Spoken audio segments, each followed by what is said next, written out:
বানানো খরচও একবারে কম, আর এটা বানাতে আপনাদের 10 মিনিটের বেশি টাইম লাগবে না।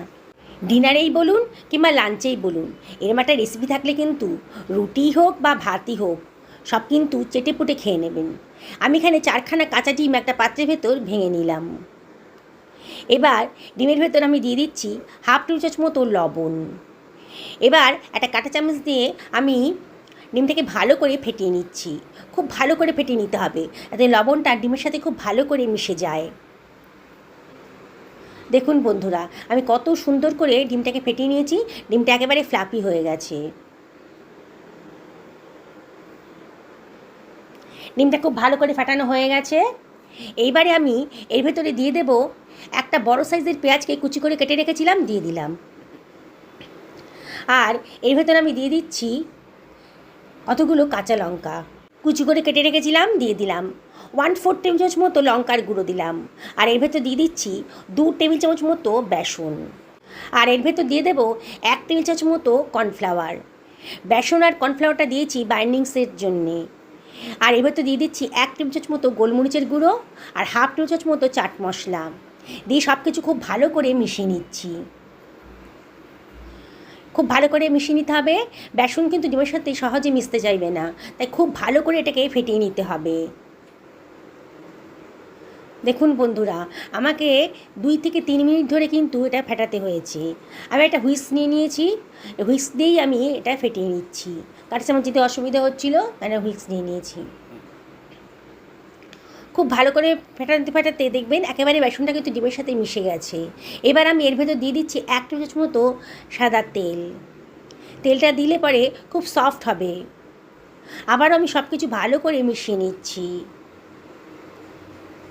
দেখুন কর্নফ্লাওয়ার আর বেসনটা কিন্তু ডিমের সাথে একেবারে মিশে গেছে।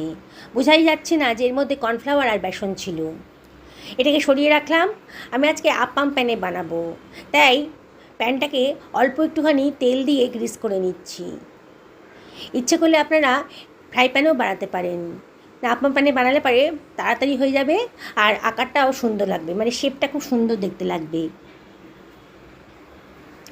আপনাদের কাছে যদি আপ্পাম প্যান না থাকে তাহলে আপনারা ফ্রাই প্যানে ওটা বানিয়ে নিতে পারেন। আমি হাতায় করে অল্প অল্প ব্যাটার নিয়ে প্যানের ভেতর দিয়ে দিচ্ছি। দেখুন কীভাবে করছি। বললাম তো বন্ধুরা, 10 মিনিটের মধ্যেই কিন্তু আপনার ডিনার রেসিপিটা তৈরি করে ফেলতে পারবেন। আর এত স্বাদিষ্ট হবে না, যাকে খাওয়াবেন সেই কিন্তু আপনার প্রশংসা করবে। এই তাড়াহুড়োর সময় এই রেসিপিটা আপনি বানিয়ে ফেলতেই পারেন। দেখুন আমি হাতাই করে করে আপ্পাম প্যানের ভেতর সমস্ত ব্যাটারটা দিয়ে দিলাম, দিয়ে এটা গ্যাস ওভেনে বসিয়ে দিয়েছি। এবার গ্যাসের ফ্লেমটা ধরিয়ে দিলাম। এটা মিডিয়াম টু হাইতে রাখবো মিনিট 2-3 মাঝে মাঝে এবার ঢাকা দিয়ে দিচ্ছি। মাঝে মাঝে কিন্তু ঢাকাটা তুলে একটু দেখতে হবে যে ওপরের পোর্শনটা একটু শুকনো শুকনো হয়েছে কি না।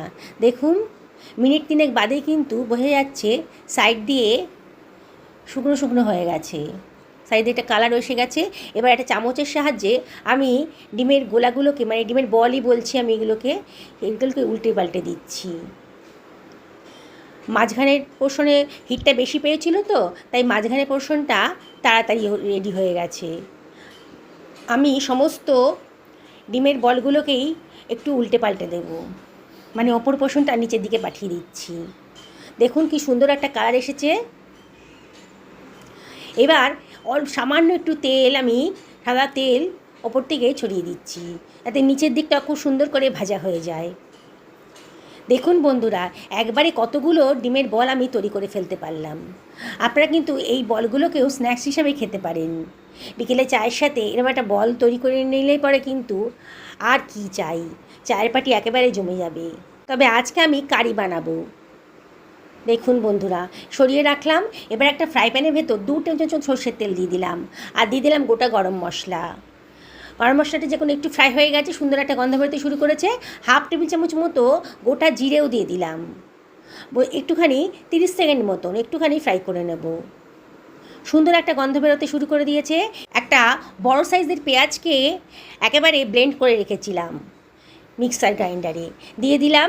দিয়ে সব কিছু আবারও খুব ভালো করে মিশিয়ে নিচ্ছি। গ্যাসের ফ্লেমটা হাইতেই রেখেছি, আর অনবরত কিন্তু নাড়তে হবে। এবারে আমি দিয়ে দিচ্ছি 1 টেবিল চামচ মতো আদা রসুন বাটা। আবারও সব কিছু খুব ভালো করে মিশিয়ে নিচ্ছি, অনবরত কিন্তু নাড়তে হবে। বেশ 2 মিনিট মতো নাড়ার পর আমি এর ভেতর দিয়ে দিলাম হাফ টেবিল চামচ মতো হলুদের গুঁড়ো, হাফ টেবিল চামচ ধনের গুঁড়ো, হাফ টেবিল চামচ জিরের গুঁড়ো আর হাফ টেবিল চামচ লঙ্কার গুঁড়ো। এবারে আমি এর ভেতর দিয়ে দিচ্ছি 1 টেবিল চামচ মতো কাশ্মীরি লঙ্কার গুঁড়ো, জাস্ট কালারের জন্যে। লঙ্কাটা আপনারা নিজেদের পছন্দ মতো দেবেন। 1 টেবিল চামচ মতো জলও দিয়ে দিলাম, দিয়ে মশলাটাকে খুব ভালো করে কষিয়ে নেব। হাফ টেবিল চামচ মতো লবণও এর ভেতর দিয়ে দিলাম, দিয়ে সব কিছু ভালো করে কষিয়ে নিচ্ছি। অনবরত কিন্তু নাড়তে হবে।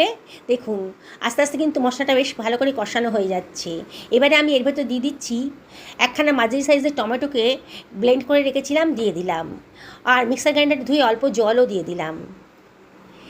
এবারে আর জল দেওয়ার প্রয়োজন নেই, টমেটোর রস থেকেই কিন্তু আমার মশলাটা কষানো হয়ে যাবে। ঢাকা দিয়ে দিলাম মিনিট 2-3 জন্যে। মাঝে মাঝে কিন্তু ঢাকা তুলে একটু নাড়াচাড়া করে দেবেন, নাহলে কিন্তু পোড়া লেগে যেতে পারে।